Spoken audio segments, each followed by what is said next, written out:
पड़ोसी देश बांग्लादेश की सियासत में आज एक ऐतिहासिक मोड़ आने वाला है। हाल ही में हुए आम चुनावों में बांग्लादेश नेशनलिस्ट पार्टी यानी बीएनपी की शानदार जीत के बाद अब देश की कमान तारिक रहमान के हाथों में होगी।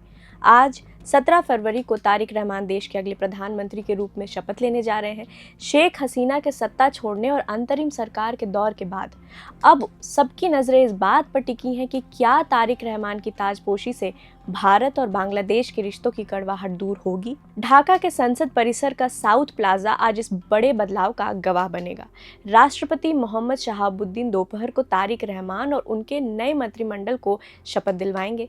खास बात यह है कि इस समारोह में भारत का प्रतिनिधित्व लोकसभा अध्यक्ष ओम बिरला करेंगे।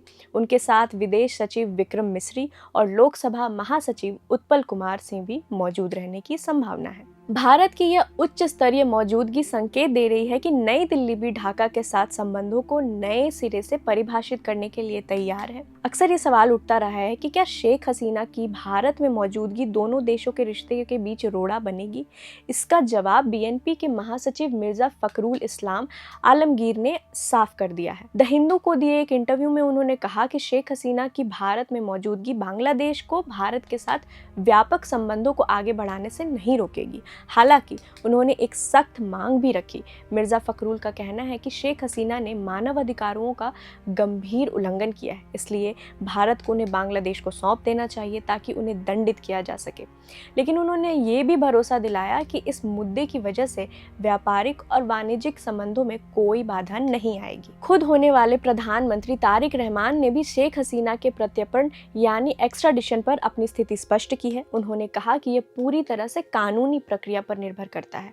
आपको याद दिला दें कि अगस्त 2024 में छात्रों के भारी विरोध प्रदर्शन के बाद शेख हसीना को 15 साल का शासन छोड़ भारत आना पड़ा था। तब से वह भारत में ही रह रही हैं और बांग्लादेश की नई सरकार लगातार उन्हें वापस लाने की मांग कर रही है।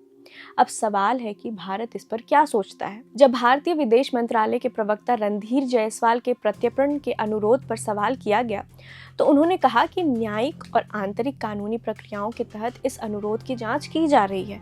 भारत ने साफ किया है कि वह बांग्लादेश में शांति, लोकतंत्र और स्थिरता के लिए प्रतिबद्ध है और सभी हितधारकों के साथ रचनात्मक बातचीत जारी रखेगा। मोहम्मद यूनुस के नेतृत्व वाली अंतरिम सरकार के दौरान जो दोनों देशों के बीच में मनमुटाव बढ़ा था, क्या तारिक रहमान उसे मिटा पाएंगे?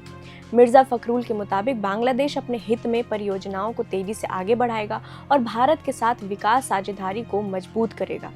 आज की ये ताजपोशी के बाद दक्षिण एशिया की राजनीति में क्या समीकरण बनता है, यह देखना दिलचस्प होगा। प्रभातखबर.com, विश्वास वही, रफ्तार नहीं।